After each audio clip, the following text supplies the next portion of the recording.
तो martial master के पिछले एपिसोड में हमने देखा कि क्विन चैन उस केटली के पैटर्न को ठीक कर देता है और अब वह लियांग पेंग को उसे देखने के लिए देता है, जो देखकर वहां पर सभी लोग काफी ज्यादा हैरान हो जाते हैं। तभी मास्टर यांग बोलता है, हम यहाँ पर यह कैसे मान ले कि यह पैटर्न यहाँ पर पूरी तरीके से ठीक हो चुका है। यह सुनकर क्विन चैन आगे बढ़ता है और अब वह वहां पर रखे हुए कुछ पानी को वहां पर लियांग पेंग पर फेंकने लगता है, जिससे लियांग पेंग काफी ज्यादा डर जाता है। पर तभी वह देखता है कि वह पानी काफी स्लो मोशन में उस केटली के अंदर चली जाती है। यह देखकर लियांग पेंग काफी ज्यादा खुश होता है और बोलने लगता है कि मैंने सुना था कि एशियन टाइम में स्पेस ट्रेजर पाए जाते हैं, तो यह उन्हीं में से एक है। और क्विन चैन, आखिर तुम इतने अच्छे ट्रेजर को बेकार कैसे बोल सकते हो? तभी क्विन चैन बोलता है, तो अभी भी तुम्हें यह एक ट्रेजर लग रहा है, तो ठीक है, इसकी पावर को रिवर्स में यूज करो। और तभी उस केटली में से पानी निकलकर उसके मुंह पर लगता है। वहीं अब उस पानी के अंदर से काफी गंदी बदबू आ रही होती है। अब लिंगटियान क्विन चैन से इस बारे में पूछता है, जिस पर क्विन चैन उसे बताता है कि पुराने टाइम में लोग इस केटली के अंदर खराब पानी रखने का काम किया करते थे और हजारों सालों से इस केटली के अंदर वही खराब पानी जमा है। तो यहाँ पर इस केटली से कौन चाय पीना चाहता था? और सच बात तो यह है कि लिंग पेंग ने यहाँ पर इस बदबूदार चीज के लिए अपने हजारों सिल्वर कॉइन वेस्ट कर दिए। यह सुनते ही लिंग पेंग गुस्से में क्विन चैन पर अटैक करने के लिए आगे बढ़ता है, पर क्विन चैन उसे एक किक करके दूर फेंक देता है। अब वहां पर ली क्विन फेंग सोचने लगता है कि लियांग पेंग एक पावरफुल पर्सन है जो कि पीक अर्थ लेवल पर है, पर क्विन चैन ने उसे यहाँ पर काफी आसानी से हरा दिया। तो यहाँ पर क्विन चैन की पावर पहले से काफी ज्यादा बढ़ चुकी है। तभी क्विन चैन बोलता है, तो मिस यान, अब तो आप समझ गई होगी कि यह कोई ट्रेजर नहीं है, तो अब आप इसे वापस ले सकती हो। जो सुनकर मिस यान को काफी गुस्सा आता है। तभी क्विन चैन बोलता है, तो मास्टर यांग, अभी आप क्या कह रहे थे कि यह बेकार की केटली एक एशियन ट्रेजर है, तो क्या आप इसी तरह अपने ट्रेजर टावर में बिजनेस करते हो?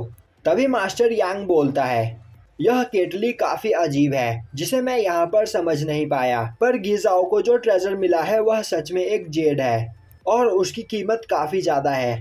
अब क्विन चैन वहां पर उस जेड के ऊपर मिस यान को अपनी स्पिरिचुअल पावर डालने के लिए बोलता है, जिसके बाद मिस यान ऐसा ही करती है और अब उस जेड के अंदर से काफी अच्छी खुशबू आने लगती है, जिसे देखकर सभी लोग बोलने लगते हैं कि यह तो सच में एक ट्रेजर है।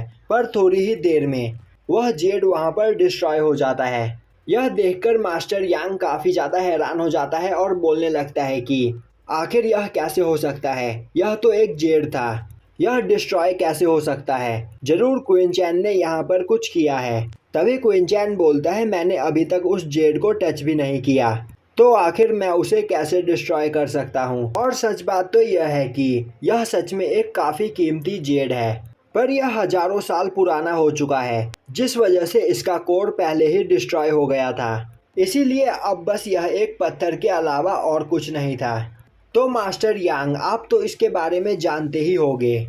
यह सुनकर मास्टर यांग काफ़ी ज़्यादा डर जाता है और बोलने लगता है कि मैंने इस चार्म के बारे में एक बुक में पढ़ा था, जिसे देखते ही बिना कुछ सोचे समझे मैंने इसकी तारीफ करना स्टार्ट कर दिया। पर आखिर इस लड़के को इसके बारे में कैसे पता चला?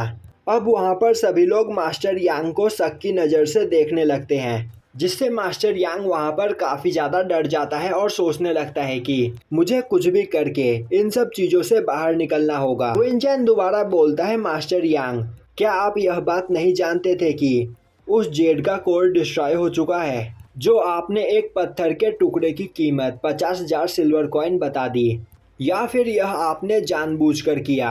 अब वहां पर मौजूद सभी लोग इस बारे में बात करने लगते हैं और बोलने लगते हैं कि तो अब तक मास्टर यांग उन सभी को यहाँ पर धोखा देते आ रहे थे, वह उन सभी बेकार की चीज़ों की कीमत इतनी ज़्यादा बता रहे थे। यह सुनकर अब मास्टर यांग वहाँ पर काफ़ी ज़्यादा डर जाता है। तभी क्विन चैन यह बोलता हुआ आगे बढ़ता है कि मैंने आज से पहले सीक्रेट रेलम ऑफ सान लाओ के ट्रेजर्स को कभी नहीं देखा। और अब वह वहाँ पर एक पत्थर को उठाता है और बोलता है कि इसके अंदर एक टूटा हुआ बाउल है, जिसकी कीमत 12,000 सिल्वर कॉइन है, और यह बस एक टूटा हुआ जार है जिसकी कीमत 20,000 सिल्वर कॉइन, और इस मिट्टी के ढेर के अंदर कुछ भी नहीं है।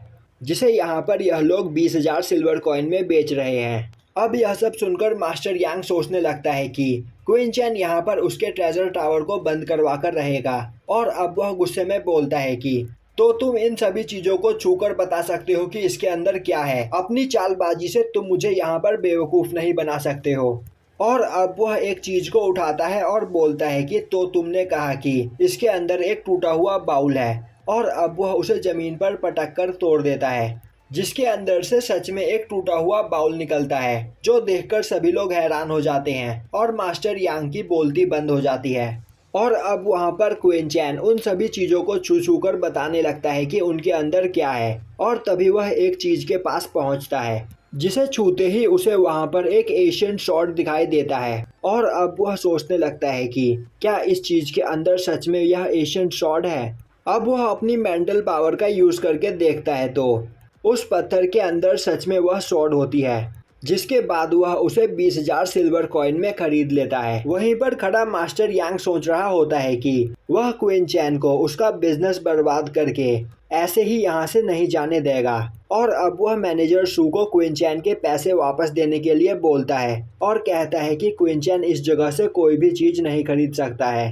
तभी क्वीन चैन बोलता है मैंने यह चीज़ पहले ही खरीद ली है, तो अब यह मेरी हुई। और तो और मैनेजर सू ने पहले ही मुझसे पैसे ले लिए हैं। मास्टर यांग बोलता है पर मैं यहाँ पर तुम्हारे साथ कोई भी बिजनेस नहीं करना चाहता हूँ। क्वीन चैन बोलता है अब देर हो चुका है क्योंकि यह चीज मेरी है। तभी वहाँ पर मौजूद सभी लोग मास्टर यांग पर गुस्सा होने लगते हैं और बोलने लगते हैं कि इतने दिनों से मास्टर यांग उन लोगों को यहाँ पर बेवकूफ बना रहा है, और अब वह सभी लोग उससे अपने पैसे वापस मांगने लगते हैं। यह सुनकर मास्टर यांग काफी ज्यादा डर जाता है और बोलता है कि आज इस जगह पर जो भी ट्रेजर्स लाए गए थे उन ट्रेजर्स को उसने सिलेक्ट नहीं किया था। अपनी इस गलती के लिए ट्रेजर टावर सभी लोगों को अपने स्वॉर्ड बॉक्स में से एक एक स्वॉर्ड गिफ्ट करेगा। तभी क्वीन चैन उस पत्थर को तोड़कर उसके अंदर का स्वॉर्ड निकाल लेता है और बोलता है कि मुझे स्वॉर्ड बॉक्स के किसी भी स्वॉर्ड की जरूरत नहीं, मैंने अपने लिए ट्रेजर चुन लिया है। और अब वह लिंग टियान के साथ वहां से जाने लगता है। वहीं रास्ते में लिंग टियान उसकी काफी तारीफ करता है। तभी लिंग टियान बोलता है पर क्वीन चैन यह स्वॉर्ड तो टूटी हुई है। क्वीन चैन बोलता है इस बारे में परेशान होने की कोई जरूरत नहीं, तुम बस यहाँ पर मेरे साथ चलो। अब क्वीन चैन लिंग टियान को ब्लड लाइन अवेकनिंग हॉल के पास लेकर आता है, जो देखकर लिंग टियान बोलता है कि क्वीन चैन तुम्हारी ब्लड लाइन तो अवेक हो चुकी है, तो आखिर हम इस जगह पर क्यों आए हैं।